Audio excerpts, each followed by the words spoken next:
प्रधानमंत्री नरेंद्र मोदी इस वक्त अलग ही जुनूनी मोड में दिख रहे हैं। यह जुनून दिख रहा है पाकिस्तान का चैप्टर हमेशा के लिए क्लोज कर देने का। यह जुनून दिख रहा है पाकिस्तान से पीओके वापस लेने का। यह जुनून दिख रहा है पाकिस्तान को बर्बादी और तबाही की पूरी पिक्चर दिखा देने का। और इस पिक्चर का ट्रेलर नरेंद्र मोदी पाकिस्तान को ऑलरेडी दिखा चुके हैं। लेकिन मामला अभी खत्म नहीं हुआ है, क्योंकि नसों में खून आज भी उबाल मार रहा है। और यह सब प्रधानमंत्री नरेंद्र मोदी की बातों से समझ में आ रहा है। आज उन्होंने बॉर्डर के करीब जाकर जो दहाड़ लगाई है, उससे पाकिस्तान में खलबली मच गई है। पीएम मोदी की बातें सुनकर शहबाज शरीफ कहां भागे भागे पहुंचे, आज आपको यह भी दिखाऊंगा। पीओके में कैसे हलचल बढ़ गई, आज आपको यह दिखाऊंगा। पाकिस्तान अब तक नरेंद्र मोदी से सहमा बैठा है कि न जाने कब नरेंद्र मोदी फिर शुरू हो जाएं और पाकिस्तान को धुआं धुआं करने लगे। इस बार तो पाकिस्तान जैसे तैसे गिड़गिड़ा कर बच गया, लेकिन अगर नरेंद्र मोदी ने फिर एक्शन लेना शुरू किया, सेनाओं को खुली छूट दी, तो वो किसी के रोके रुकने वाले नहीं। क्योंकि आप खुद देखिए, नरेंद्र मोदी आज राजस्थान में भारत पाकिस्तान के बॉर्डर के बिल्कुल करीब पहुंच गए। जहां से नरेंद्र मोदी ने हुंकार भरी, वो जगह पाकिस्तान से मात्र 150 किलोमीटर की दूरी पर थी। नरेंद्र मोदी उस नाल एयरबेस गए जिसका इस्तेमाल ऑपरेशन सिंदूर में हुआ था। पहलगाम हमले को 1 महीने हुए हैं, तो पीएम ने फिर पाकिस्तान को चेतावनी भी दे दी, फिर पीओके की बात कर दी। और इसके बाद पीओके में आज गजब चीज हुई है, वो आगे दिखाऊंगा। पाकिस्तान को वार्निंग देने के लिए जगह, वक्त, सब कुछ सोच समझ कर पीएम मोदी ने चुना। जो लोग कह रहे हैं कि पहलगाम के आतंकी कहां गए, पहलगाम को तो सब भूल गए, आज पीएम मोदी ने उन्हें भी संदेश दिया कि न भारत कुछ भूला है, न प्रधानमंत्री उस दर्द को भूले हैं जो 22 अप्रैल को भारत को पहलगाम में दिया गया था। आज पीएम मोदी ने पाकिस्तान को क्या क्या कहा, पहले जरा उसका एक ट्रेलर देखिए, फिर पीएम मोदी की यह हुंकार और पीओके में कैसे मचा है हाहाकार, सब दिखाऊंगा।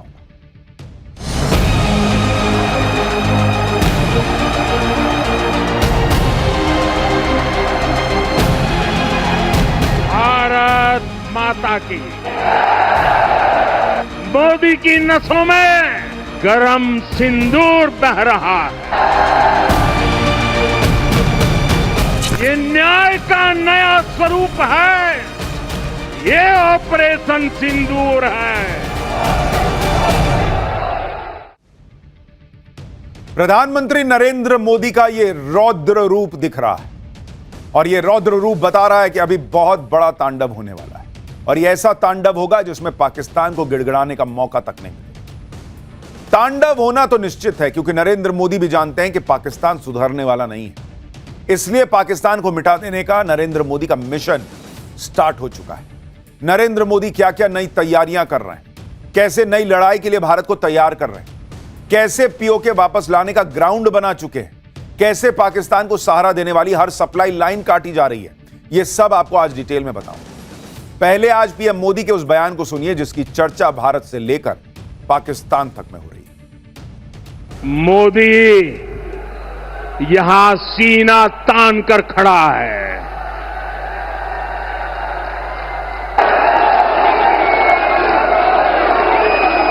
मोदी का दिमाग ठंडा है, ठंडा रहता है, लेकिन मोदी का लहू गर्म होता है।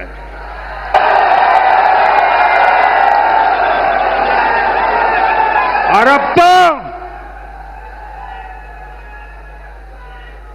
मोदी की नसों में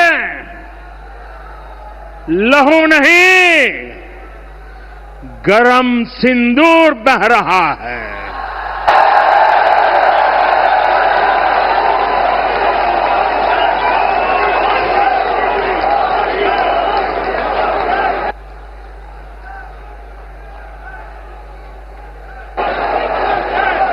अब भारत ने 2 टूक साफ कर दिया है। हर आतंकी हमले की पाकिस्तान को भारी कीमत चुकानी पड़ेगी। प्रधानमंत्री नरेंद्र मोदी की इन बातों में आगे की तस्वीर बिल्कुल क्लियर दिखने लगी। पाकिस्तान को अभी बहुत कुछ झेलना बचा हुआ, तबाही की पूरी पिक्चर अभी बाकी है। सोचिए, जो पाकिस्तान नरेंद्र मोदी का ट्रेलर झेल नहीं पाया, पूरी पिक्चर रिलीज होगी तो पाकिस्तान का हाल क्या हो। अभी तो पाकिस्तान की हालत यह है कि वहां के प्रधानमंत्री और वहां का आर्मी चीफ जो फील्ड मार्शल बन गया है, फील्ड में पिटकर फील्ड मार्शल बना है, वो सब अपने किसी एयरबेस जाने की हिम्मत नहीं दिखा पा रहे, क्योंकि भारत ने ऐसा फोड़ा है कि पाकिस्तान अपने एयरबेस दिखाने लायक नहीं बचा पाया। जबकि भारत सीना चौड़ा करके अपने एयरबेस न सिर्फ दिखा रहा है, बल्कि खुद भारत के प्रधानमंत्री नरेंद्र मोदी वहां जा रहे हैं। नरेंद्र मोदी पहले आदमपुर एयरबेस गए थे, आज नाल एयरबेस पहुंचे हुए थे। आज राजस्थान बॉर्डर पर जिस नाल एयरबेस में पीएम मोदी गए, वो नाल एयरबेस कितना इंपॉर्टेंट है आपको इसके बारे में पहले बताता हूं। नाल एयरबेस भारत की पश्चिमी सीमा की रक्षा का एक अहम केंद्र है। यह पश्चिमी सीमा पर सैन्य अभियानों के लिए बहुत जरूरी एयरबेस है। नाल एयरबेस पर सुखोई Su-30 MKI जैसे आधुनिक फ्रंटलाइन फाइटर जेट्स तैनात रहते हैं। नाल एयरबेस पर पायलट्स की ट्रेनिंग होती है, उनको तकनीकी प्रशिक्षण दिया जाता है। नाल एयरबेस के रेंज में पाकिस्तान के 6 प्रमुख शहर इस्लामाबाद, लाहौर, पेशावर, मुजफ्फराबाद, कराची और मुल्तान तक आते हैं। यह एयरबेस बीकानेर से मात्र 15 किलोमीटर दूर है, इंटरनेशनल बॉर्डर से महज 150 किलोमीटर दूर। ऑपरेशन सिंदूर के दौरान पाकिस्तान ने नाल एयरबेस पर भी हमले की कोशिश की थी, लेकिन भारत ने पाकिस्तान के हर हमले को नाकाम किया। आज पीएम मोदी ने नाल एयरबेस पहुंचकर पाकिस्तान को मैसेज दिया कि जिस एयरबेस पर वो हमला करने की कोशिश कर रहा था, उसे तो कुछ नुकसान नहीं हुआ, लेकिन इस एयरबेस से कुछ ही दूरी पर पाकिस्तान का जो एयरबेस था, वो आज आईसीयू में पहुंच गया है। सुनिए पीएम मोदी। पाकिस्तान ने इस एयरबेस को भी निशाना बनाने की कोशिश की थी, लेकिन वो इस एयरबेस को रत्ती भर भी नुकसान नहीं पहुंचा पाया। और वहीं यहां से कुछ ही दूर सीमा पार पाकिस्तान का रहीम यार खान एयरबेस है। पता नहीं आगे कब खुलेगा। आईसीयू में पड़ा है। भारत की सेना के अचूक प्रहार ने इस एयरबेस को तहस नहस कर दिया है। प्रधानमंत्री मोदी पाकिस्तान के जिस रहीम यार खान एयरबेस की बात कर रहे हैं, वो भारत के नाल एयरबेस से 300 किलोमीटर दूर है। यह एयरबेस पाकिस्तान के पंजाब प्रांत में है। यहां भी इंडियन एयरफोर्स ने सक्सेसफुली अपना टारगेट हासिल किया था, जिसकी तस्वीरें आप स्क्रीन पर देख रहे हैं। भारत ने रहीम यार खान एयरबेस को तगड़ा नुकसान पहुंचाया। भारत के हमले से वहां एक बड़ा क्रेटर यानी गड्ढा बन गया था। आज खुद सेना ने अपनी प्रेस कॉन्फ्रेंस में रहीम यार खान एयरबेस की बर्बादी का जो वीडियो दिखाया था, आपको फिर से दिखाता हूं। And this is the aftermath of our strike at Rahim Yar Khan Air Base. You can see the massive crater that it has left on its runway. And you can see the pinpoint accuracy of our weapons.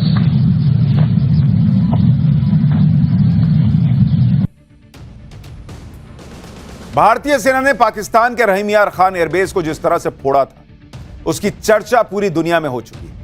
अमेरिकी अखबार Washington post तक ने पाकिस्तान के रहीम यार Khan airbase की बर्बादी की satellite images छापी थी। इन सैटेलाइट तस्वीरों के आधार पर वॉशिंगटन पोस्ट ने लिखा था कि पाकिस्तान के 3 हैंगर, रनवे और 2 मोबाइल इमारतों को नुकसान हुआ है। भारत के जबरदस्त अटैक के बाद पाकिस्तान का एक नहीं 11 एयरबेस आईसीयू में पड़े, और इनमें कई एयरबेस अभी हफ्तों तक इस्तेमाल के लायक ही नहीं है, क्योंकि भारत ने इन एयरबेसेस में ऐसी तबाही मचाई कि एयरबेस की मरम्मत में ही हफ्तों लग जाएंगे। पाकिस्तानी सेना की हालत क्या है, उसे आप इससे भी समझिए कि एक रिपोर्ट के मुताबिक पाकिस्तान ने रहीम यार खान एयरबेस के बंद होने की तारीख 6 जून तक बढ़ा दी। भारत ने 10 मई को इस एयरबेस पर हमला किया। इस हमले के बाद पाकिस्तान ने एक नोटिस यानी नोटाम जारी किया और बताया कि एयरबेस अभी 1 हफ्ते के लिए बंद रहे, यानी 18 मई तक। इस नोटिस में यह भी लिखा था कि एयरबेस पर फ्लाइट ऑपरेशन के लिए रनवे उपलब्ध नहीं रहेगा। पाकिस्तान ने वहां वर्क इन प्रोग्रेस का बोर्ड लगा दिया था, लेकिन भारत ने पाकिस्तान को ऐसा नुकसान पहुंचाया कि उसे डेट पे डेट बढ़ानी पड़ रही। रहीम यार खान एयरबेस पाकिस्तान की एयरफोर्स का फॉरवर्ड ऑपरेशन एयरबेस था, जो मरम्मत ही पूरी नहीं कर पा रहा। भारत ने ऐसा फोड़ा। भारत ने सिर्फ पाकिस्तान के एयरबेस पर ही गड्ढा नहीं किया, बल्कि उसकी सोच में भी गड्ढा करके खौफ भर दिया है, और इस गड्ढे से वो आसानी से निकल नहीं पाएगा। पाकिस्तान के खिलाफ भारतीय सेना के ऑपरेशन सिंदूर की सफलता यही है कि इसने पूरे देश को जोश में भर दिया।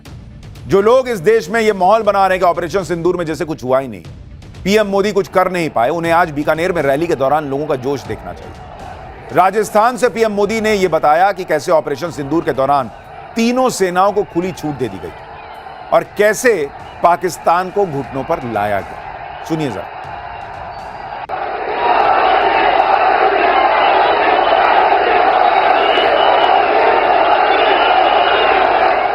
आज आपके आशीर्वाद से, देश की सेना के शौर्य से हम सब उस प्रण पर खरे उतरे हैं। हमारी सरकार ने तीनों सेनाओं को खुली छूट दे दी थी।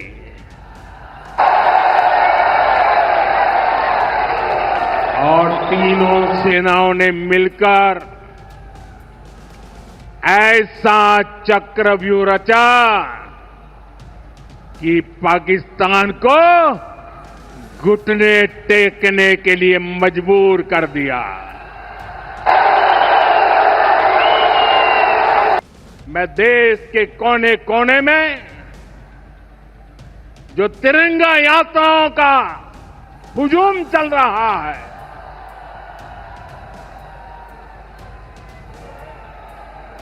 मैं देशवासियों से कहता हूं,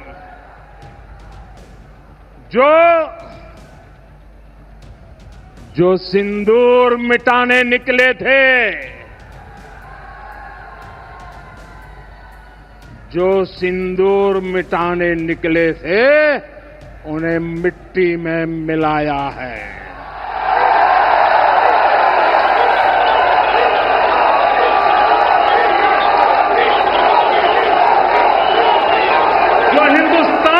लहू बहाते थे, जो हिंदुस्तान का लहू बहाते थे, आज कतरे कतरे का हिसाब चुकाया है।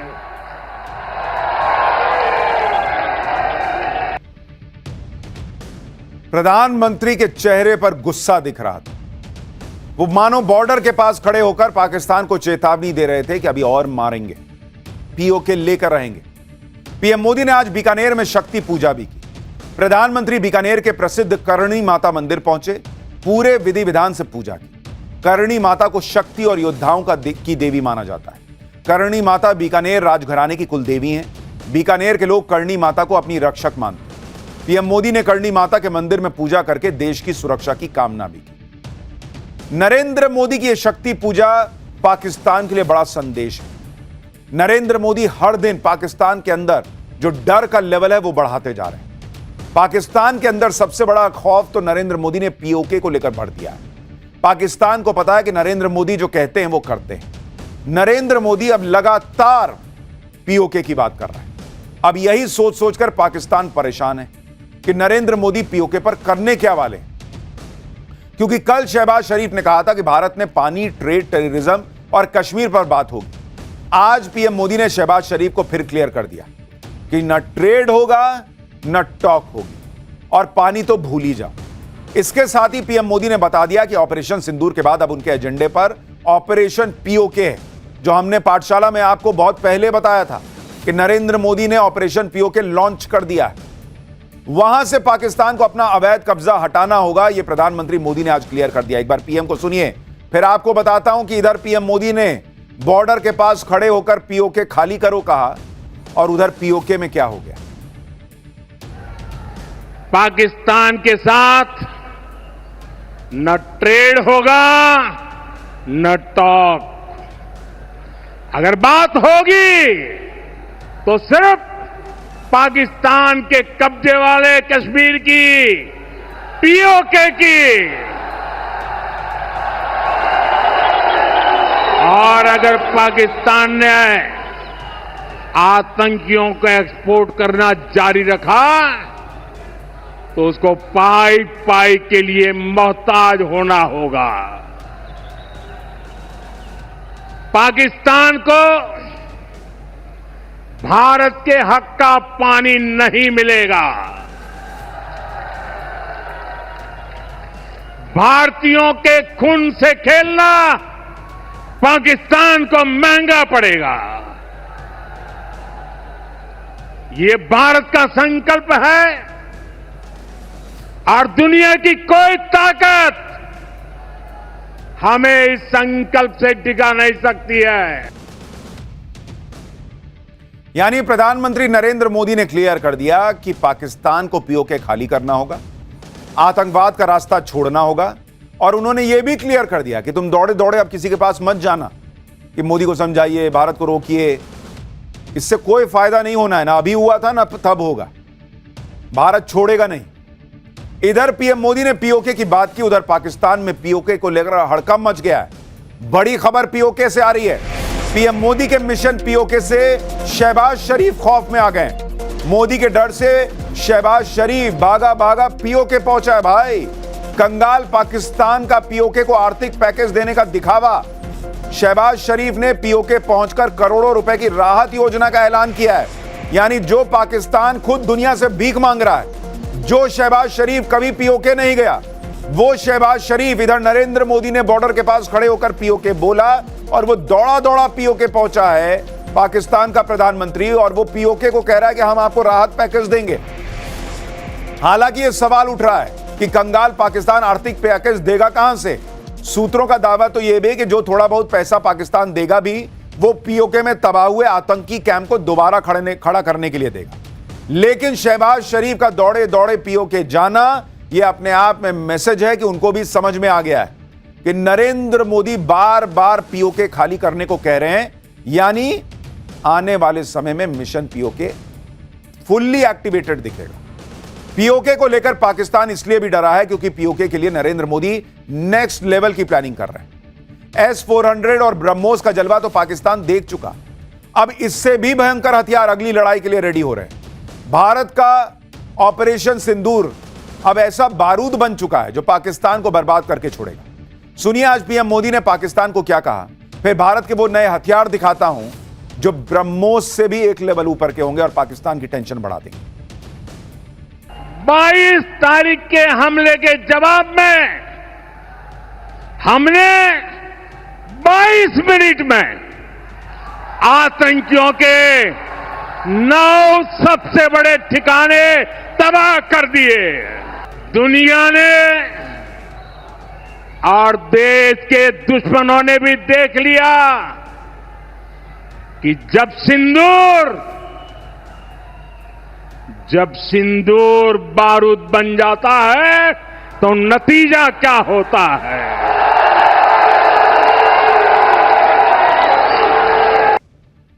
जो सिंदूर मिटाने निकले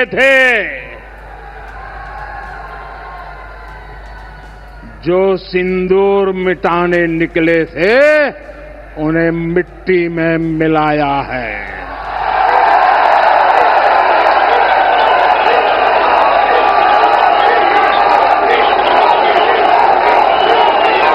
जो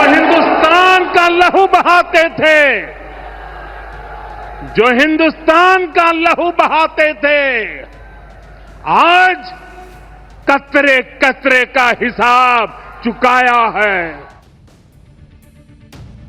पाकिस्तान के हथियारों को तो भारत ने मलबे का ढेर बना दिया। चीन से जो फाइटर प्लेन और मिसाइलें पाकिस्तान ने भीख में ली थी, उन्हें कबाड़ बना दिया। टर्की से पाकिस्तान ने खैरात में जो ड्रोन पाए थे, उन ड्रोन को धुआं धुआं कर दिया। और अभी तो भारत ने अपनी ताकत का सिर्फ ट्रेलर पाकिस्तान को दिखाया। नरेंद्र मोदी तो अगली बार के लिए भयंकर हथियार लेकर आने वाले हैं। जिस ब्रह्मोस के खौफ में पाकिस्तान अब तक है, उस ब्रह्मोस से भी खतरनाक मिसाइल आने जा रही है। खबर है कि डीआरडीओ एक ऐसी मिसाइल बना चुका है जो पूरी तरह स्वदेशी है, जो ब्रह्मोस मिसाइल की जगह ले सकती है। यह मिसाइल ब्रह्मोस से सस्ती है और यह तेजी से दिशा बदल सकती है, तेजी से ऊंचाई कम या ज्यादा कर सकती है। अपनी हर जगह इस्तेमाल की जा सकने वाली मिसाइल है। समुद्र या सतह से बेहद कम ऊंचाई पर उड़ने में सक्षम है। कम ऊंचाई की वजह से यह रडार की पकड़ में आना मुश्किल है इसका, साथ ही इस पर हमला करना मुश्किल होगा। अभी तक की जानकारी के मुताबिक इस मिसाइल की स्पीड ब्रह्मोस की तरह ही 3062 किलोमीटर प्रति घंटे की होगी। यह नई मिसाइल नए जनरेशन की मिसाइल होगी जो ज्यादा सस्ती होगी और कम समय में बनाई जा सकेगी। पाकिस्तान के लिए इससे भी एक और बुरी खबर है, और वो ये कि भारत ब्रह्मोस का और ताकतवर वर्जन भी बना रहा है। भारत ज्यादा लंबी दूरी की ब्रह्मोस मिसाइल बना रहा है। इसके 1 साल में तैयार होने की संभावना है। इसका नाम ब्रह्मोस NG यानी नेक्स्ट जनरेशन है। इसकी रेंज 450 किलोमीटर से बढ़ाकर 800 किलोमीटर की जा रही है। यह अभी के ब्रह्मोस से ज्यादा कॉम्पैक्ट और स्लीक होगा। इसका वजन अभी के ब्रह्मोस से आधा होगा, यानी अब भारतीय एयरक्राफ्ट दोगुनी संख्या में ब्रह्मोस लेकर उड़ेंगे। नई ब्रह्मोस मिसाइल इतनी हल्की होगी कि इसे लाइट कॉम्बैट एयरक्राफ्ट जैसे तेजस में भी इस्तेमाल किया जा सकता है। आप सोचिए, जब ब्रह्मोस के मौजूदा वर्जन ने पाकिस्तान के एयरबेस तबाह कर दिए, तो भाई जब इसकी पावर डबल हो जाएगी तो पाकिस्तान का क्या हाल हो। इतना ही नहीं, जिन कामिकेज ड्रोन से भारत ने पाकिस्तान के डिफेंस का सीना छलनी कर दिया था, भारत अब उसका भी एडवांस वर्जन बना रहा है। भारत का पहला कामिकेज ड्रोन स्विफ्ट के DRDO के लैब में बन रहा है। इसकी रफ्तार 735 किलोमीटर प्रति घंटे की होगी। इसमें स्टील्थ तकनीक का इस्तेमाल होगा, यानी यह आसानी से रडार के पकड़ में नहीं आएगा। स्विफ्ट के एक ऐसा ड्रोन है जो दुश्मन के ठिकाने पर जाकर खुद ही फट जाता है और टारगेट को भी अपनी चपेट में ले लेता है। इस ड्रोन की रेंज 200 किलोमीटर है। पिछले 10 साल में नरेंद्र मोदी ने भारत की सेना को जिस तरह से ताकतवर बनाया है, सेना को जिस तरह से आधुनिक हथियार और आधुनिक संसाधन दिए हैं, आज उसी का नतीजा है कि 3 दिन की लड़ाई में पाकिस्तान की सांसें उखड़ने लगी थी।